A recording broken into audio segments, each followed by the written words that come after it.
امام حسن اور حسین بیمار ہو گئے تو حضرت فاطمہ نے منت مانگی، یا اللہ میرے بچوں کو شفا دے، میں 3 روزے رکھوں گی۔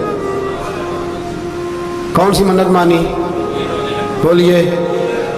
ہم صرف دیکھ کی منت ہی مانتے ہیں، میں دیکھ پکاواں گا۔ ایک آدمی مجھے کہنے لگا میں نے منت مانی تھی کہ میں بکرا دوں گا اللہ کے رستے میں، اگر میرا کام ہو جائے تو کام ہو گیا، بکرے کے پیسے کوئی نہیں۔ میں کہا تیرے پہلا نہیں تھی پتا میرے کو کوئی نہیں۔ کہتا اب کیا کروں؟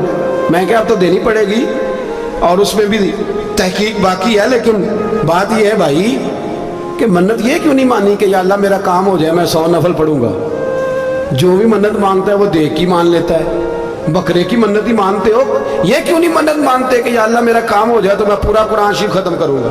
یہ ذرا پڑھنا پڑتا ہے، اس لیے عبادت کرنی پڑتی ہے، اس لیے اس کی منت نہیں مانتے سرے سے۔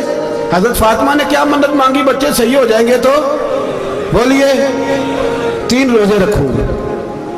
اللہ تبارک و تعالیٰ نے بچوں کو شفا عطا فرما دی، اور میں سمجھتا ہوں یہ کربلا کی ٹریننگ تھی۔ روزے رکھے بچوں نے۔ کس نے روزے رکھے؟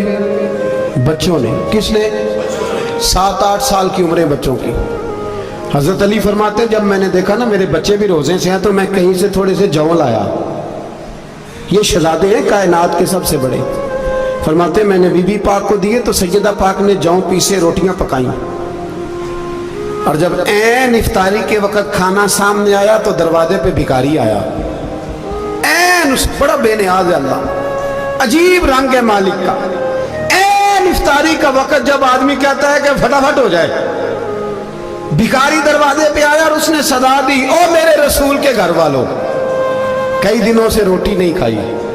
حضرت علی نے، حضرت فاطمہ نے بچوں کی طرف دیکھا تو امام حسین چھوٹے تھے سب سے، انہوں نے سب سے پہلے برتن اٹھائے کھانے والے، اور کہنے لگی اماں میں نہ دیکھے آؤں۔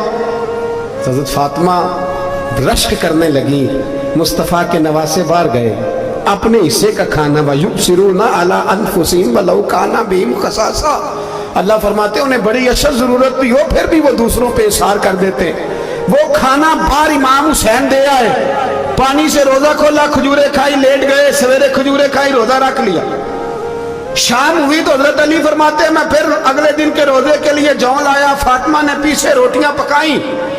2 دنوں کی بھوک تھی پر مالک تو بڑا بے نیاز ہے، آزمانے پہ آیا تو اس رنگ میں عین افطاری کے وقت دروازے سے آواز نکلی، اور مانگنے والے نے کہا کہ بھوکا بھی ہوں اور یتیم بھی ہوں، یتیم ہوں۔ حضرت فاطمہ کہنے لگی بیٹا دیر نہ کرنا، یتیم کا پیٹ بھرنے میں دیر نہیں ہونی چاہیے۔ کھانا باہر چلا گیا، پانی سے روزہ، کھجورے، شہزادے ہیں شہزادے، یہ 2 جہاں کے شاہ ہیں، پاس کچھ رکھتے نہیں، 2 جہاں کی نعمتیں ہیں ان کے خالی ہاتھ میں۔ کھجور پانی سے افطاری بھی سحری بھی، سویرے پھر اٹھے روزہ رکھا، تیسرا دن ہے تیسرا۔ ذرا دل پہ ہاتھ رکھنا، بچہ ایک رات بھوکا ہو تو اماں سوتی نہیں، اور میں کہا کرتا ہوں اماں فالج والی ہو نا، فالج والی ماں، فالج زدہ، تو آدھی رات کو اس کا بیٹا جوان کہے تھوڑی بھوک لگی ہوئی تھی تو اماں کو رینگنا بھی پڑے تو وہ رینگ کے بھی جاتی ہے، روٹی پکاتی ہے، کہتے ہیں میرا لال بھوکا نہ سو جائے۔ اور مصطفیٰ کی بیٹی سے زیادہ بچوں سے کون پیار کر سکتا ہے؟ اور 3 دن کے بھوکے بچے، تیسرا دن آیا، بڑے حوصلے سے بی بی کہہ دیتی ہے چھوڑو ان کا تو کام ہے، یہ تو آتے رہتے ہیں، میرے بچے بھوکے تم پہلے روٹی کھاؤ۔ لیکن میرے بھائی کربلا ایسے نہیں سجتی۔ یہ جو برگر کھا کے ناراض ہونے والے بچے ہوتے ہیں یہ میدانوں میں نہیں نکل پاتے، ان کے لیے مشکل ہوتا ہے۔ حضرت فاطمہ نے، حضرت علی نے ڈیوٹی کی، ڈیوٹی اپنے بچوں کو تیار کیا کربلا کے لیے۔ تیسرے دن جب رکھا صاحب نے کھانا تو باہر سے بولنے والا بولا کہا میں مسکین ہوں، لاچار ہوں، گھر بھی کوئی نہیں، کھانا بھی کوئی نہیں۔ امام حسین پھر اٹھے، تیسرے دن کا بھی کھانا دے دیا۔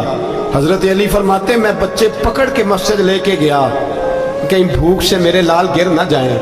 کہتے ہیں ہامتے کامتے تینوں شہزادے مسجد میں داخل جو ہوئے تو بس ہماری قیمت پڑ گئی، مول پڑ گیا ہمارا۔ کہتے ہیں مسجد میں قدم رکھا تو ایسے لگا جیسے نبی پاک ہمارا انتظار کر رہے ہیں۔ فرماتے ہیں تیسرے دن کی مغرب پڑھنے گئے تو حضور نے تینوں باپ بیٹوں کو چہرے دیکھے، فرمایا علی یہ جبریل کھڑے ہیں اور فرما رہے ہیں تیرے 3 دن کا عمل